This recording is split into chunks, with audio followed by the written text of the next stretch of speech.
Ya están todos admitidos, Manu, así que cuando vos quieras arrancar, empezá, yo pongo... Ah, ¿pusiste grabar ya? Yo puse a grabar. Ah, perfecto, Euge, listo. Y yo voy admitiendo a medida que se van sumando.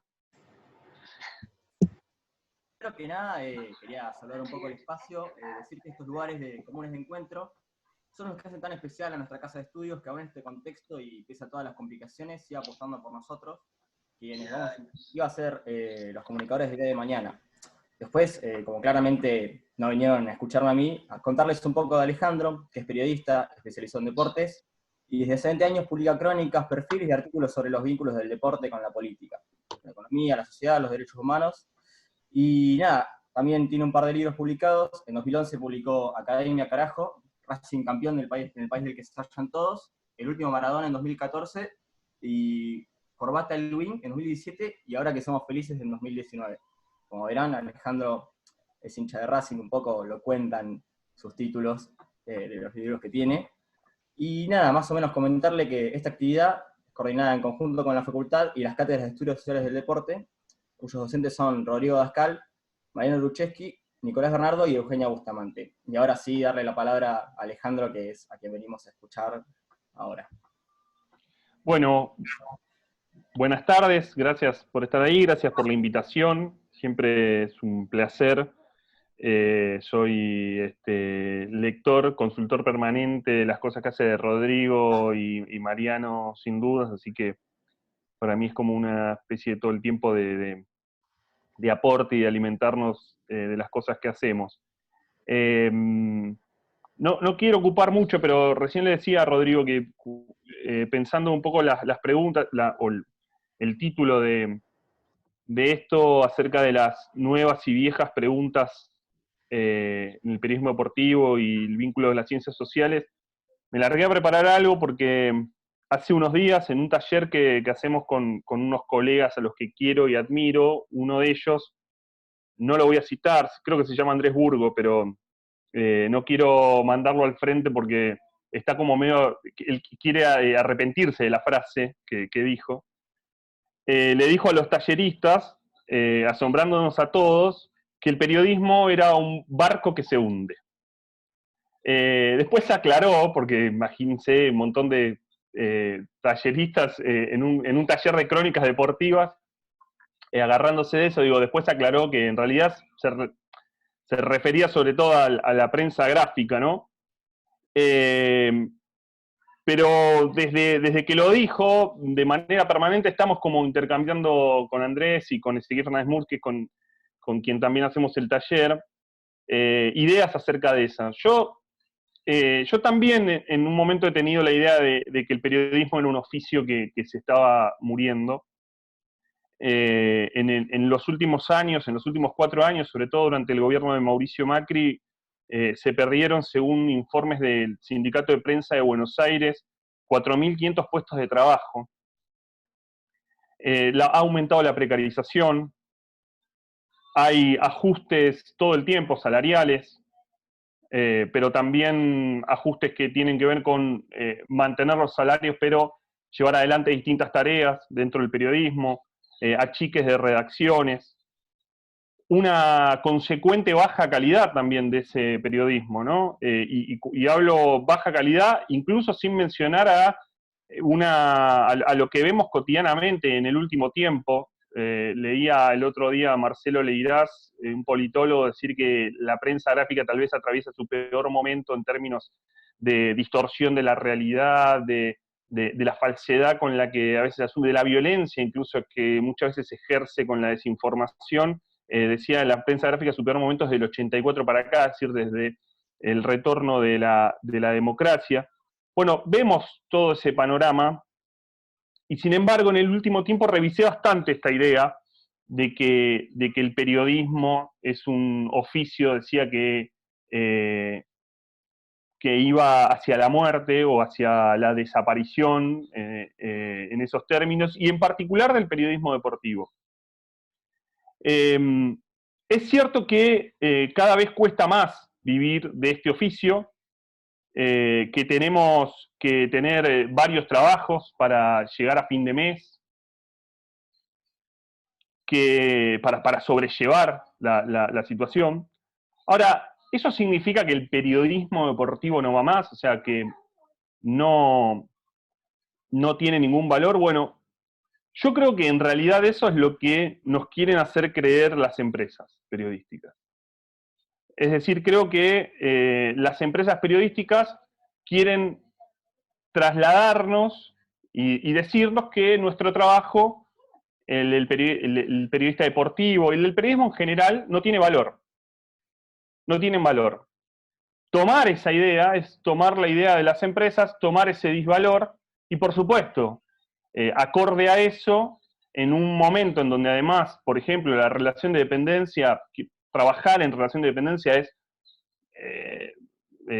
bastante raro, la mayoría, casi todos somos freelance, facturamos, pagamos un monotributo y demás, se cobra muy poco por cada nota, hacer una nota en un medio gráfico y publicarla y que te paguen, tenés que hacer un montón de notas para poder juntar ese dinero. Pero las empresas nos han trasladado y nos han, o por lo menos a buena parte nos han tratado de convencer de que entonces el periodismo deportivo no tiene ningún valor. Yo no soy solemne con el periodismo, no soy solemne en la idea de esa cosa, esa mácula que muchas veces tiene a mí cuando un periodista enseguida te trata de soltar con la idea del periodismo. En general es de derecha esa persona, ¿no? Que esta cosa de correrte, ¿no? Con que somos periodistas, la libertad de expresión y demás. Yo no soy solemne, yo no creo que el periodismo sea un ejercicio impoluto, no soy corporativo, pero sí creo que son las empresas, sobre todo, las que intentan bajarnos el precio. Ahora, yo quisiera combinar algunas fotos en relación a esto y en particular sobre lo que pasa en deportes. Hoy hay radios deportivas relativamente nuevas, por lo menos en la ciudad de Buenos Aires. Hay canales de televisión las 24 horas de deportes que están desde hace tiempo, pero que incluso crecen. Disney desde hace ya tiempo descubrió el gran negocio del deporte, tiene derechos de televisación, compra cadenas deportivas, hoy prácticamente monopoliza las pantallas de televisión que vemos. Fox, ESPN, son Disney, ¿no? Y vemos partidos de fútbol y escuchamos al relator agradecerle a Disney, nada menos. Esos derechos de televisación crecen en sus valores cada vez más hay una disputa. Hemos visto hace nada más que 2 años cómo el FIFA Gate explotaba básicamente también por la disputa de esos derechos de televisión y por las coimas que se movían para conseguir esos derechos. Crecen las plataformas de streaming también. Por supuesto, los medios, así como hacen clickbait o buscan clics permanentemente, deportes sigue siendo una atracción para buscar esos clics. Y cuando uno revisa, ya que estamos a 30 años de Italia 90 y que estamos como todo el tiempo tratando de regenerar lo que nos pasa, cuando uno revisa lo que pasaba hace 30 años, por ejemplo, el periodismo deportivo no tenía enviados de la televisión a Italia 90. Argentina había sido campeón del mundo en México 86. Es más, la televisión en México 86 no tenía enviados directos en sus relatos. En Italia 90 ni hablar, en Italia 90 los relatores, es cierto que era un país con hiperinflación, ¿no?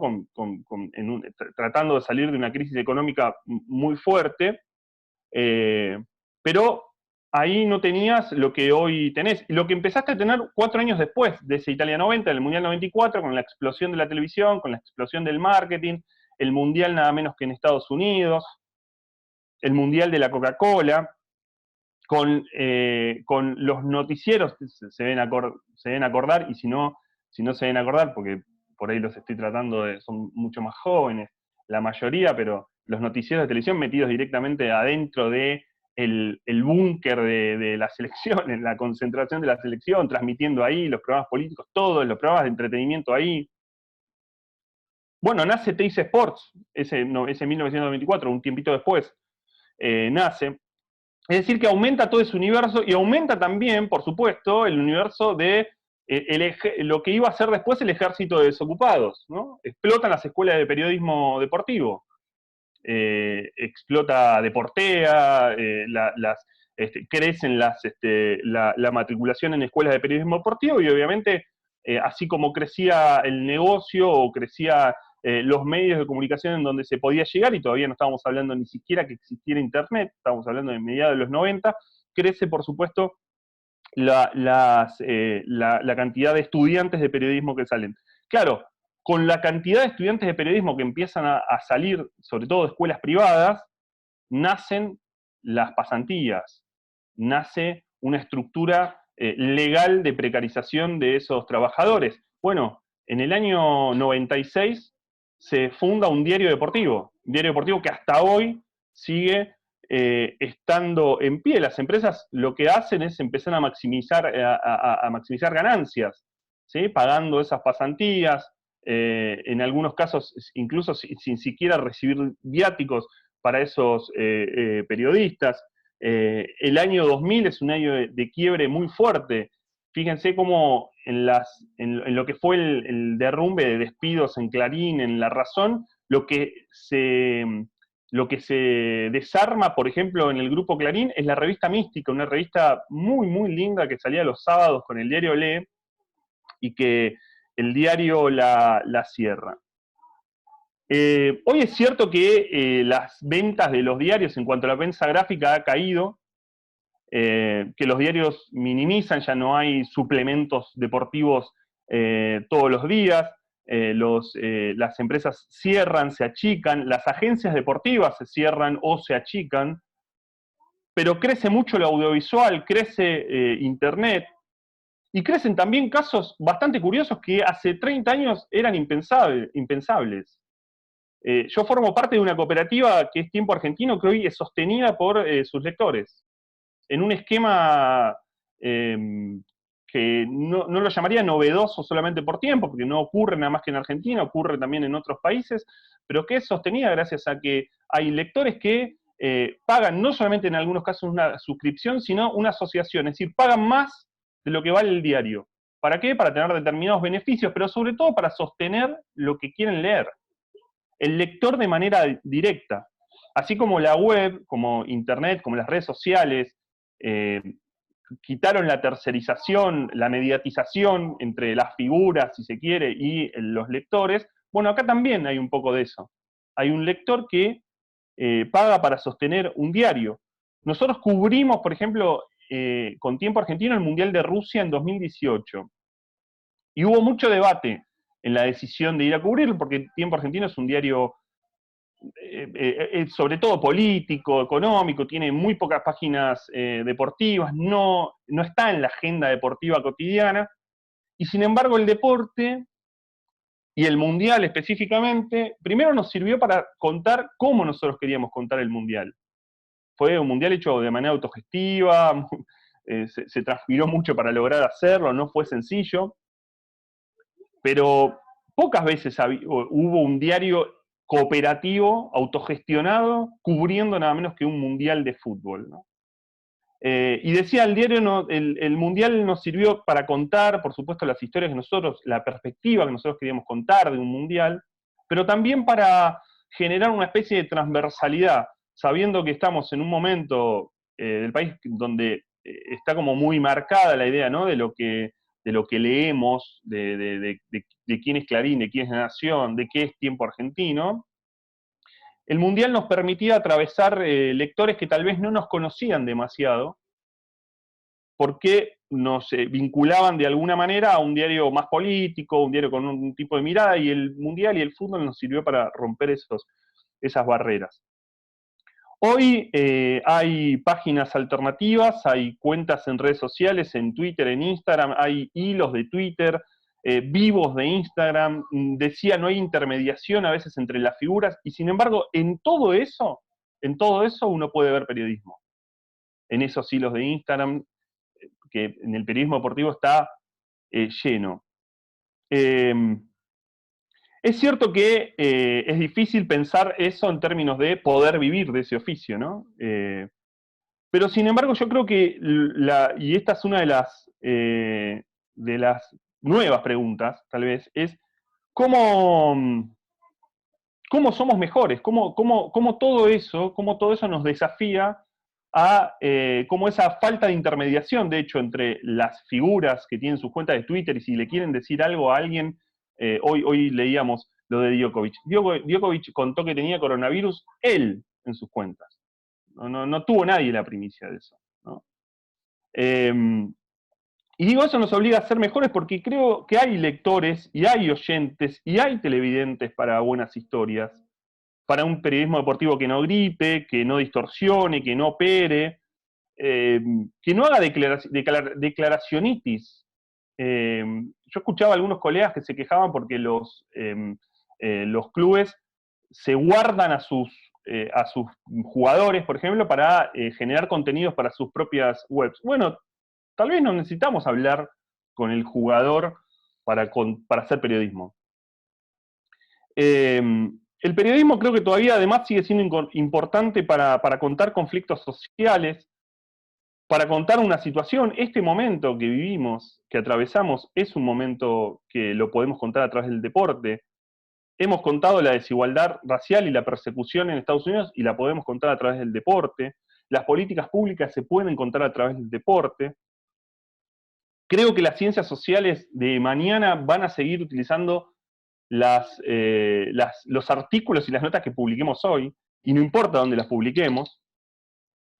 Y creo que sí, por supuesto, cuesta vivir de todo eso, pero también le cuesta vivir al abogado que decide ser un abogado que no va a ser abogado de las grandes empresas, de las corporaciones, va a trabajar de otra manera, va a trabajar defendiendo a otros, ¿no? Le cuesta también al docente que elige la escuela pública y al médico que elige la salud pública. Sí, también todo eso cuesta. El periodismo deportivo no está afuera del mercado laboral y de lo que pasa y de la crisis que atraviesa el mercado laboral y de las preguntas que se hace ese mercado laboral.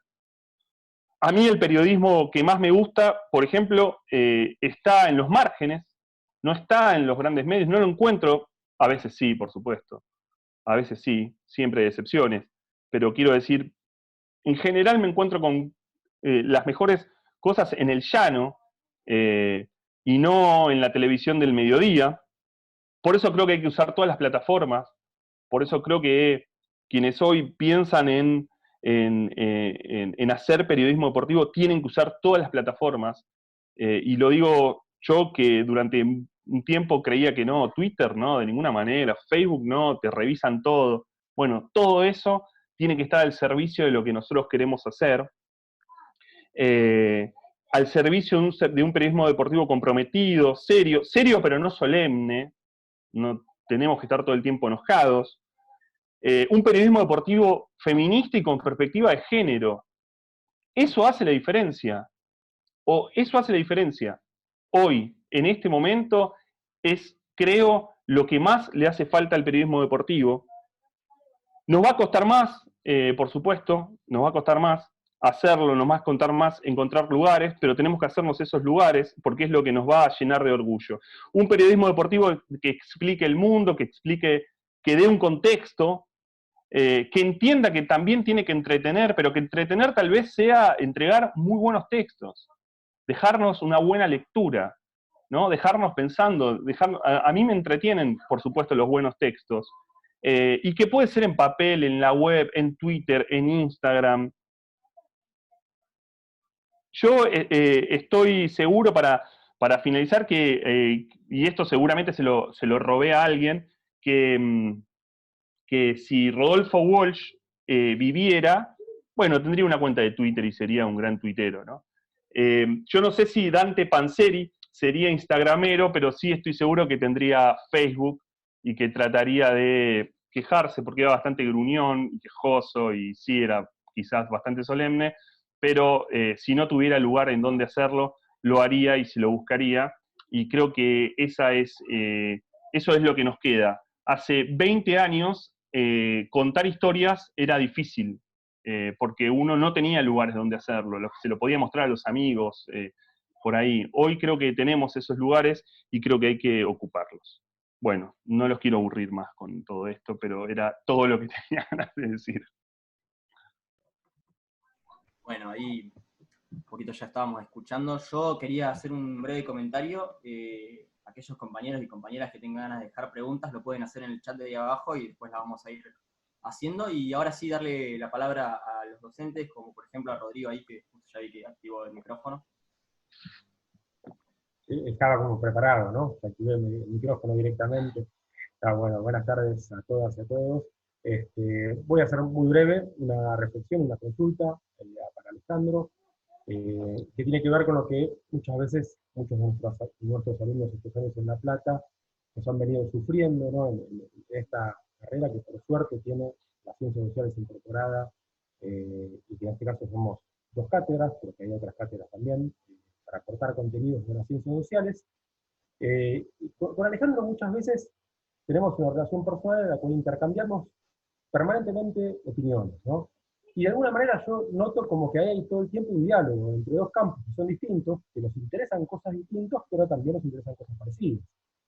Y nosotros un poco en la soberbia de las ciencias sociales siempre decimos, bueno, el periodismo para nosotros es un dato, genera datos que a nosotros nos sirven para construir conocimiento, ¿no? La típica soberbia de las ciencias sociales, de la sociología, soberbia entendible, pero que bueno, nos dedicamos supuestamente a un campo distinto, al de la ciencia, al del periodismo, que también es una ciencia social. Y en ese diálogo yo siempre digo, y le decimos a los alumnos y a las alumnas, que creemos que las ciencias sociales les podemos brindar herramientas para el trabajo periodístico y particularmente además en el periodismo deportivo. Entonces mi pregunta sería, si esto te parece que es así, Ale, yo sé que es así en vos, queda mal que lo diga, pero sé que es así en vos, y no solamente en vos, también en algunos de los periodistas, pero que vos nos digas con tu propia experiencia, cómo y por qué considerás que eso es o puede ser importante. Porque, mirá, sí, yo coincido que es un diálogo permanente en el que muchas veces el desacuerdo nos lleva a desarmar ideas, ¿no? Incluso a cada uno, tal vez. Creo que el periodismo deportivo hay algo que tiene como muy incorporado, que es una especie de sentido común permanente, ¿no? Y los trabajos académicos, en particular, leo las ciencias sociales, nos ayudan mucho, o por lo menos a mí, me ayudan mucho a romper ese sentido común. Nosotros trabajamos de manera cotidiana y hay un índice que yo creo que tal vez tiene que ver bastante con lo que suele medir al periodismo deportivo, al periodismo en general, que es la indignación, ¿no? Es lo inmediato. Entonces, sobre determinados hechos, muchas veces el periodismo deportivo no puede sentarse a reflexionar. Es enseguida, es como la inmediatez. La inmediatez es la general reacción del otro lado, genera indignación del otro lado.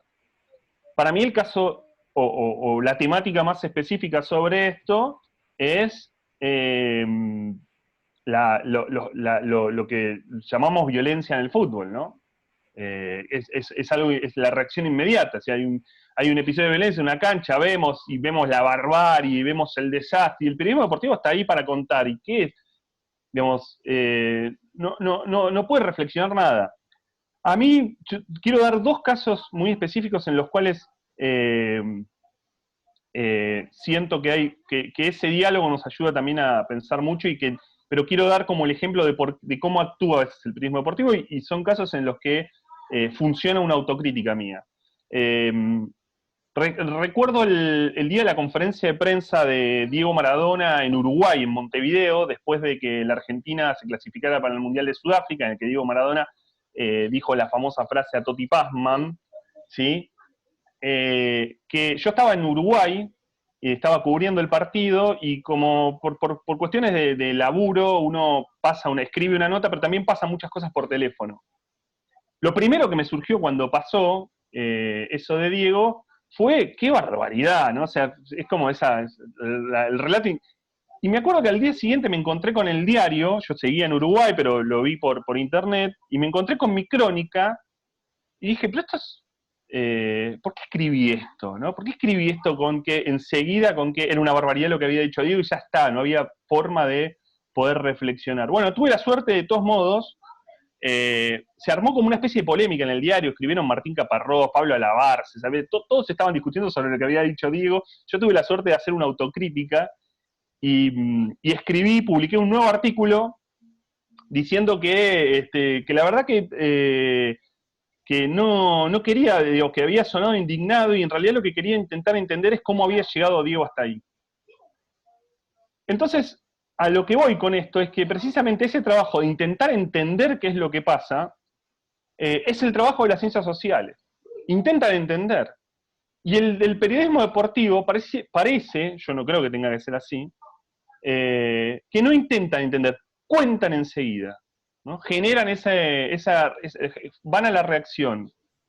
Entonces, para mí el diálogo, a mi criterio, el diálogo con Rodrigo, el diálogo, aun cuando no sea un diálogo bueno, con Rodrigo nos intercambiamos audios, pero aun cuando no sea ese diálogo, aun cuando el diálogo sea el de la lectura y el de poder revisar, a mí lo que me produce es que me hace entender determinadas cuestiones. Me hace romper el sentido común inmediato de la indignación, de la reacción.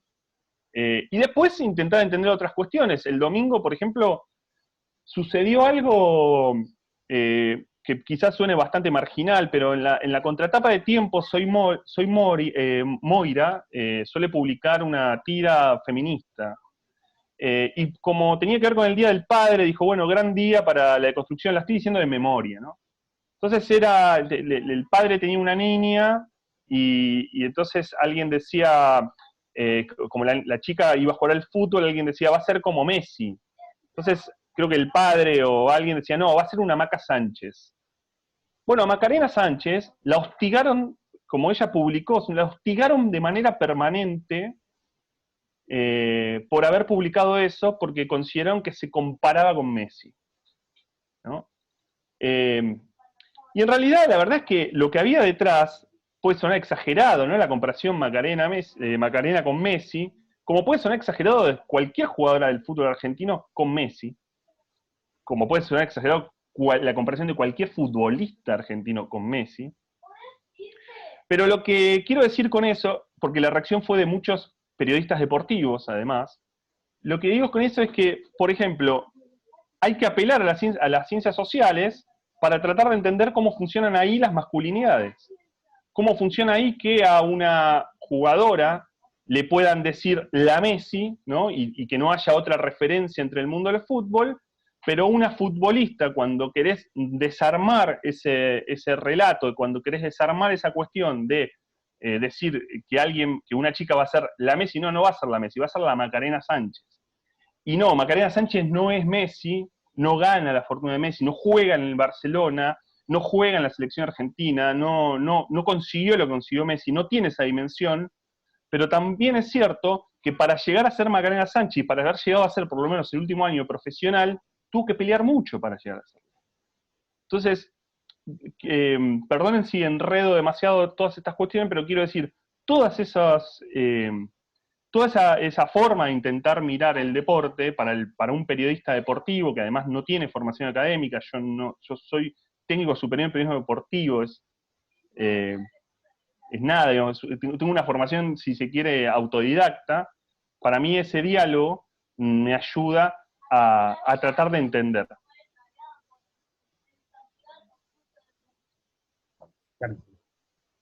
Bueno, ahí Gracias. Creo que quería preguntar, Mariano. Bueno, buenas tardes a todos y todas. Espero que Zoom me trate bien, porque no siempre lo hace. A veces me saca de juego, a veces me mete en el equipo titular. Nosotros mucho en la cátedra trabajamos mucho el tema este que Alejandro acaba de recuperar, que es esta idea de desnaturalizar ciertas cuestiones del sentido común,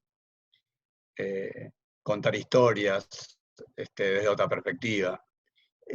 La pregunta que yo te quiero hacer, Alejandro, básicamente tiene que ver con, hasta mi lugar, un poco de lector o escucha. Como primera reflexión, creo que el coronavirus, la palabra que siempre me retumba es el tema de la visibilidad. Ha hecho visible la pandemia un montón de cosas. O sea, puedo explayarme en un arco que no terminamos nunca. Pero mi pregunta es si no crees que además esta coyuntura ha hecho visible esta diferencia entre dos tipos de prácticas periodísticas. quiero decir, el hecho de que se corra la coyuntura de la pelota, por ejemplo, en el caso del fútbol, ha hecho visible que hay espacios donde sin pelota no hay nada, y otros que yo sigo donde sin pelota se han potenciado, ¿no? Se han hecho casi hasta programas más interesantes, paradójicamente o no, quizás debería haber esperado eso, básicamente eso.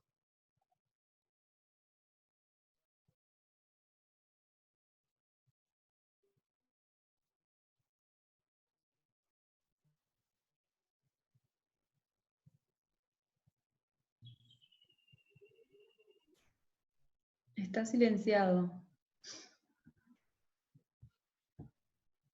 Ahí estoy, ahí estoy. Decía que, sí, yo lo doy con este ejemplo, Mariano. Nosotros en los últimos meses dejamos de tener resultados deportivos, salvo en las últimas semanas, ¿no? Que un poco se reactivó de alguna manera la idea de los resultados con algunos partidos que volvieron. Entonces, era todo un desafío, ¿no? Porque yo hago radio de lunes a viernes, y claro, todos los días tenías que tener algo. Yo escribo los domingos en Tiempo, y sin resultados deportivos, la idea y la impresión es que no hay deportes. Lo discutía con algunos compañeros incluso de radio, ¿no? Bueno, ahora que está más tranquilo. Y la realidad es que es como que no nos había cambiado a quienes no hacíamos periodismo de resultados, no nos había modificado demasiado nuestro trabajo.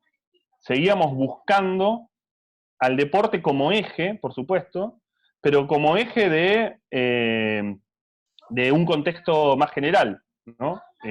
Como eje de poder contar qué pasa en el mundo, ¿no?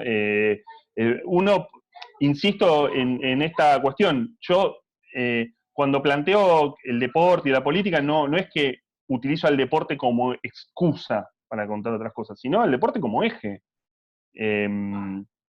Si lo que pasó en el partido de Atalanta en Milano, Atalanta-Valencia, en Milán, cuando la pandemia avanzaba en el norte de Italia y se movilizaron miles de personas hasta ahí, y eso fue como una especie de ground zero para la pandemia en Italia. Bueno, ahí entonces hay algo, ¿no?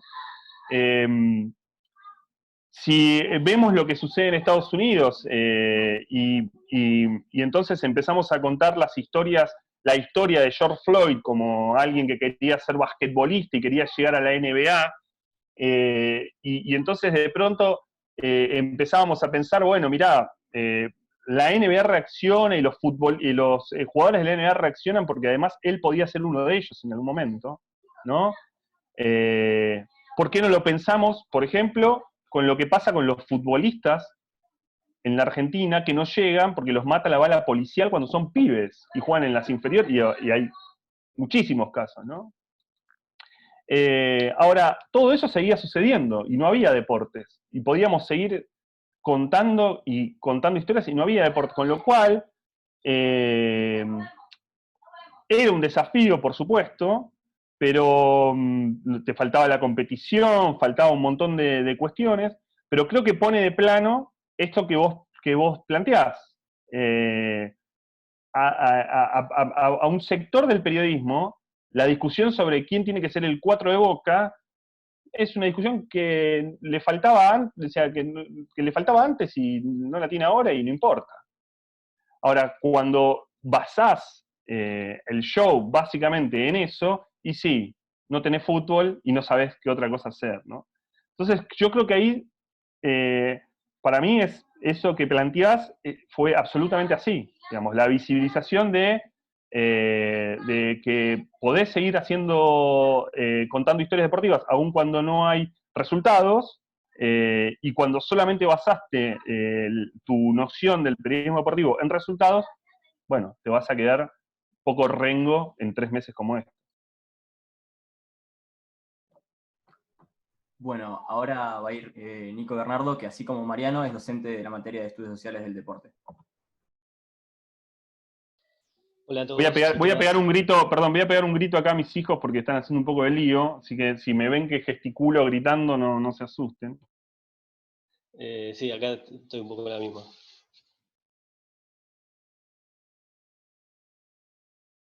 ¿Estamos ahí?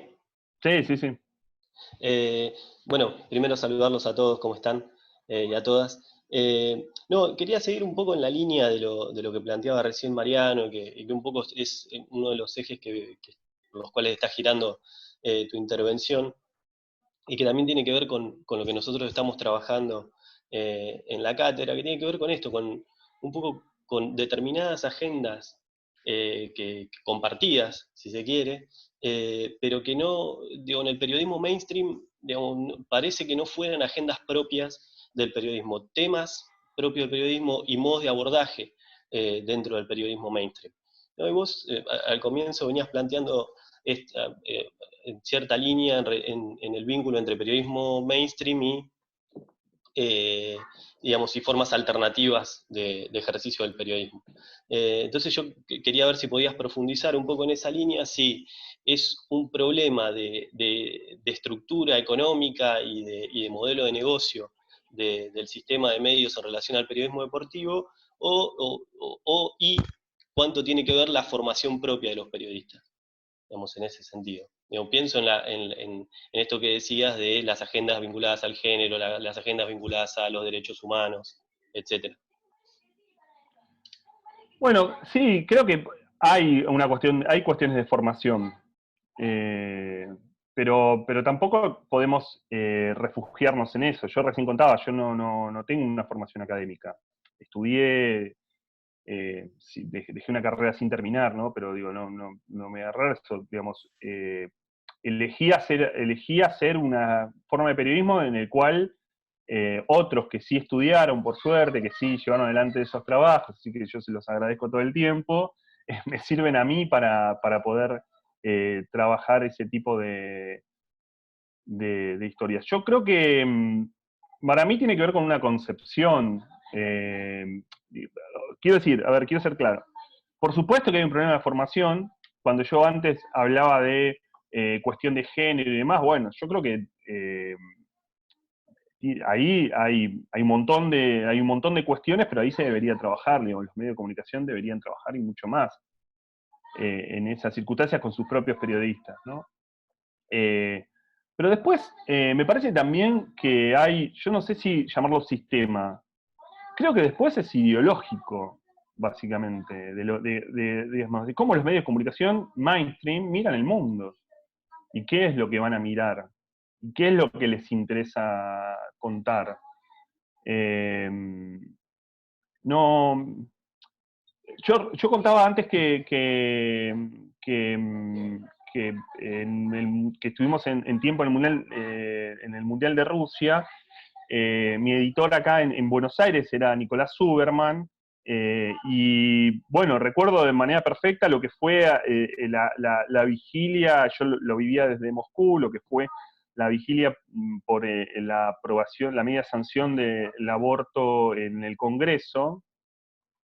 Y con Nicolás hablábamos de eso, estábamos hablando de eso, nada, de las imágenes, lo que veíamos, y le cuento en un momento que en Rusia, la Revolución Rusa, a inicios de 1917-1918, aprobó el aborto gratuito en la Unión Soviética, y llevaba 100 años, y había toda una... Y bueno, y Nicolás dijo, vamos por ahí. O sea, tu nota de ese día, previo al Mundial, o sea, era, vamos por ahí. Si la discusión y el debate hoy en la Argentina es ese, vamos por ahí. Entonces, eso es formación, pero también me parece que es desde dónde querés mirar el mundo y desde dónde querés mirar el deporte. Y ha pasado en otras circunstancias. En la Brasil de 2014, donde todavía gobernaba Dilma Rousseff, hay una gran tensión entre los movimientos sin tierra con la organización del Mundial. Mucha tensión política había, y recuerdo haberme perdido, creo que fue en Argentina-Holanda, una Argentina-Holanda también, yo estaba por tiempo. La Argentina-Holanda juegan en San Pablo la semifinal. El día previo estaba la conferencia de prensa, digamos, la conferencia de prensa obligatoria de FIFA de los entrenadores, del entrenador argentino Alejandro Sabela, y con un grupo de periodistas, entre los que estaba La Garganta Poderosa, que estaba cubriendo ese mundial desde la favela, nos fuimos a una toma impresionante de tierra, una toma muy brasileña, ¿no? O sea, había 70.000 personas en una toma cercana ahí, a la que le habían puesto Copa do Mundo, a esa toma, estaba cercana al Itaquerao, al estadio donde jugaba Argentina-Holanda, y no abandonamos, digamos, no fuimos a la conferencia de prensa y nos fuimos ahí. Y a mí me parece que eso es básicamente qué querés contar vos. Entonces, ¿y qué querés contar vos y qué querés despertar vos y qué querés, cuál es el diálogo y lo que vos querés, cómo querés intervenir incluso en el discurso público? Bueno, creo que a tu pregunta, Nico, me parece que los medios de comunicación mainstream, en algunos casos tienen muy buenos periodistas para hacerlo, pero editorialmente, bueno, tienen otro tipo de intereses, ¿no?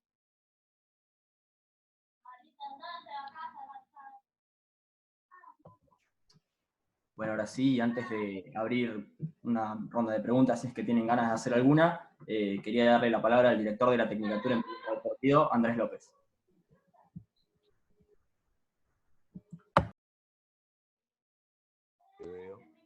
Ahí está. ¿Me escuchan ahí?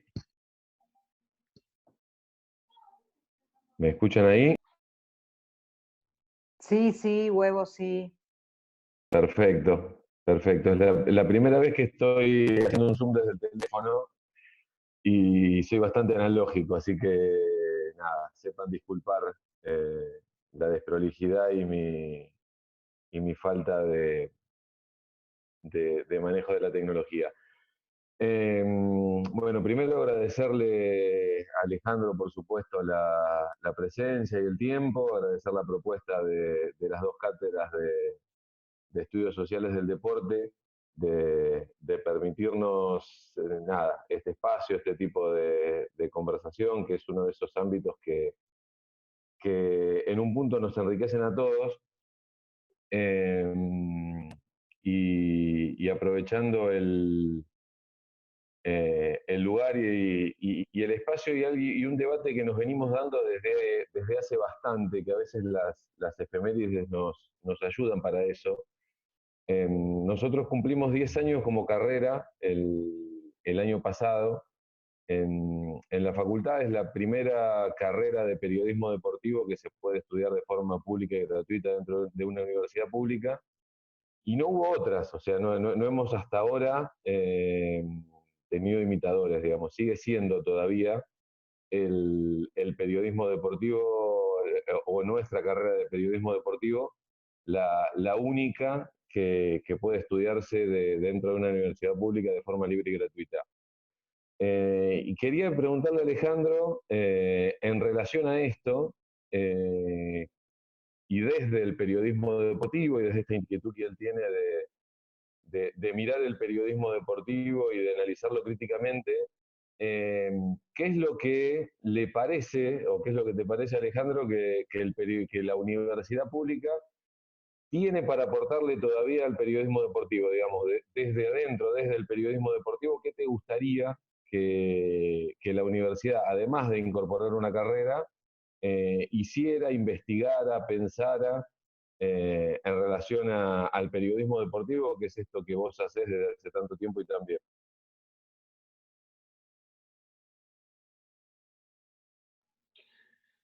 Bueno, no sé, no me quiero repetir, pero creo que recién planteé lo de la perspectiva de género, que me parece central, ¿no? Para pensar el periodismo deportivo. Me parece que es el gran ausente. Insisto, no me quiero repetir y quiero pensar alternativas, pero me parece que es el gran ausente en general. Cuesta mucho pensarlo. Y ahí la veo a Viviana Vila y estoy seguro que ella debe compartir en que muchas veces hay como una, digamos, sentís que sos, digo, cuando yo soy de Racing, como recién me lo planteaba, y cuando Centurión volvió a Racing, y yo contaba que había tenido una causa penal de una de una expareja por la cual tenía perimetral, a la que le había astillado los dientes, en una causa bastante fuerte, la había tenido cuando era jugador de Boca. Recuerdo que bueno, me respondían, y estoy hablando de colegas, me respondía, bueno, yo había escrito un libro sobre corbata, ¿no? Entonces me respondía, hay que darle una nueva oportunidad. Corbata era alcohólico y también se las mandaba, ¿no? Y me costaba mucho como, o sea, tratar de descifrar que no se podía entender la diferencia entre faltar un entrenamiento, llegar borracho, incluso dártela con el auto, qué sé yo, cosas que pueden poner en riesgo tu vida, con una causa por violencia de género. Recuerdo también que me contestaban, bueno, pero la novia lo perdonó. Y entonces había que ir a recurrir a contarles tantos casos que terminan incluso tan mal, ¿no? Con la cuestión de que la víctima volviendo con su pareja violento. Esas son cosas que ninguno de nosotros, hombres, las crece sabiendo, al contrario, ¿no? Hemos crecido en el privilegio. Y desnaturalizar eso, o deconstruirse, como nos llaman, nos cuesta mucho. Cada uno pudo haber tenido la suerte de cruzarse con... yo trabajé, digamos, yo he visto sufrir a una amiga como Luciana Pecker en el diario que trabajamos, Crítica de Argentina, cuando en 2008 los casos de femicidio todavía se llamaban crímenes pasionales. Entonces, qué sé yo, nada, nos íbamos acompañando con tantas... Yo trabajaba al lado de Ángela Lerena, estábamos juntos en la misma sección. Bueno, cada uno va teniendo la suerte de ir encontrándose y aprendiendo. Entonces, ahora, yo no tuve ese tipo de formación cuando estudié periodismo. No sé, y yo sospecho que en una carrera de una universidad pública tiene que haberlo. Eso por un lado. Por otro lado, me parece muy importante siempre la cuestión de la formación gremial, que muchas veces no se tiene en cuenta, y esto no solamente tiene que ver con el periodismo deportivo, sino con el periodismo en general, digamos, de los conocimientos precisamente de nuestros derechos, de las historias que tenemos. Hay una cosa muy curiosa para mí, no sé si es curiosa, pero siempre me la he preguntado, alguna vez escribí algo sobre eso, pero en la tradición del gremio de prensa, de las luchas del gremio de prensa en tantísimos años, las secciones deportivas estaban muy vinculadas, siempre. Alguien alguna vez me dijo que tenía que ver con... Que no fue... están muy vinculadas las secciones deportivas, digo, y tiene que ver, no sé, si tal vez con ciertos vínculos con lo popular y demás, con lo cual creo que hay que formar periodistas y hay que formar periodistas con conciencia. Porque lo que te diría después, Andrés, creo que son cosas que lo engloban, ¿no? Que es poder tener esto, una mirada del mundo, digamos, básicamente, ¿no? Una mirada social del deporte, y digo esto, creo que por los docentes con los que estamos hablando, creo que eso lo tiene la carrera, ¿no?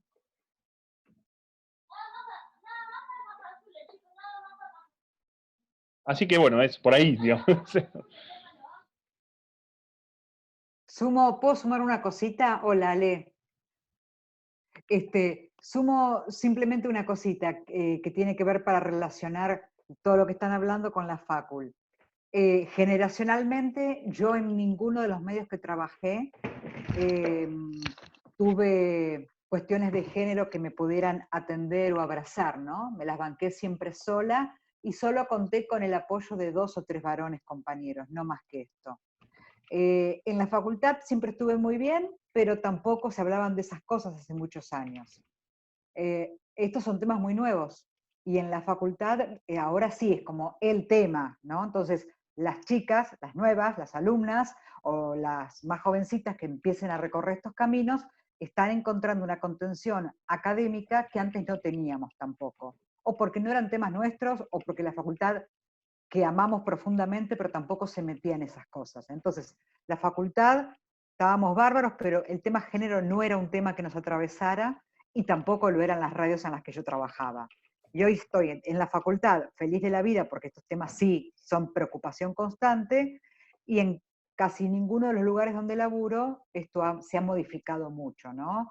Sino que hay un grupo grande de varones que no les ha quedado otra que, para no estar muy en desuso, hacen como que nos incorporan y la verdad que les molestamos.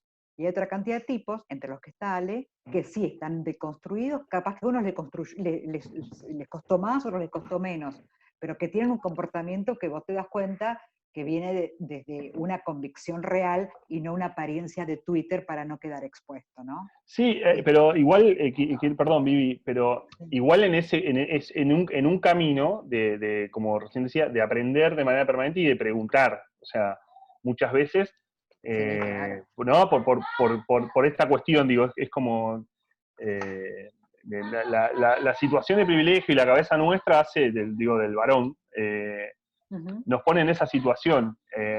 Pero creo que incluso, y tiene bastante que ver con esto del consumo, perdón si me alargo esto, pero esa diferencia, hacer esas diferencias, tiene lectores y lectoras. O sea, o tiene oyentes y oyentas. O sea, tiene alguien un receptor que quiere tener eso, que quiere dejar de consumir otro tipo de contenidos y ver eso. Entonces, para mí también, recién citaba a Maca Sánchez, y me acuerdo de algo que dijo, por la cual también la hostigaron bastante, que fue el fútbol femenino también va a ser un negocio. Entonces le encerraron y la descontextualizaron creyendo que el negocio era para ella, digamos, o para alguien más. No, el fútbol femenino en un momento va a ser un negocio para las empresas también, ya lo vemos en las grandes marcas. Con lo cual también es pensar también hacia dónde va el periodismo y hacia dónde van a tener que ir también algunas empresas.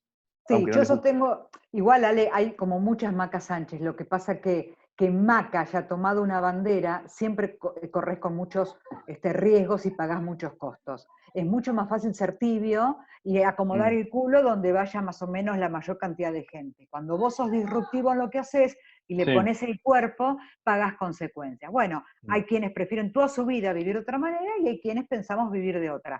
Pero no es fácil y bueno, es desgastante, y ella los costos políticos también los iba a pagar claramente, ¿no? Es como ser mujer y comentar un partido por primera vez, ¿no?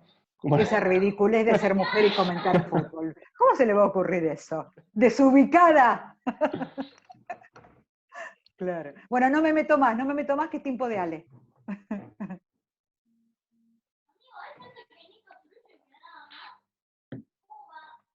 Bueno, ahora un poco para ir cerrando, queríamos agradecer la participación no solo de Alejandro, al cual le agradecemos, sino del equipo docente que estuvo a cargo, de los no docentes también, y de los estudiantes, compañeros y compañeras que estuvieron participando en esta charla.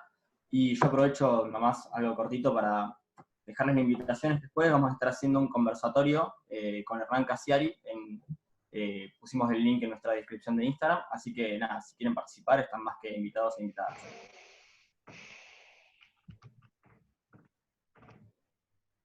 Bueno, muchas gracias. Gracias, Ale. No, bueno, muchas gracias a ustedes. Espero haber sido útil en algo. Sí, y además agradecer a Pablo Vili, que está aquí también presente, ahí lo veo, en su doble condición, ¿no? De integrante de Estudios Sociales del Deporte y decano de la facultad. Que creo que estaba en una reunión y acaba de ingresar, así que gracias, Pablo. Trabajamos juntos, todos juntos en grupo, en esta reunión. Sí, bueno, llegué tarde porque me pidieron otra reunión de Consejo Superior, no pude estar, pero está grabada, así que va a ser un material para la finalización de la cursada. Muchas gracias, Alejandro, por darte el tiempo para esto. La verdad es que el laburo que venís haciendo para nosotros es muy importante para la docencia, así que, bueno, nada, te agradecemos y seguramente te vamos a seguir invitando. Cuando quieran, acá estamos. Estamos más cerca, digamos, en el Zoom que yéndonos a La Plata, pero bueno, cuando quieran. La verdad que para mí es un placer. Así que les agradezco un montón y acá estamos. Bueno, Saludos. Gracias, Ale. Chao, chao. Saludos. Chao. Chao a todos. Hasta luego.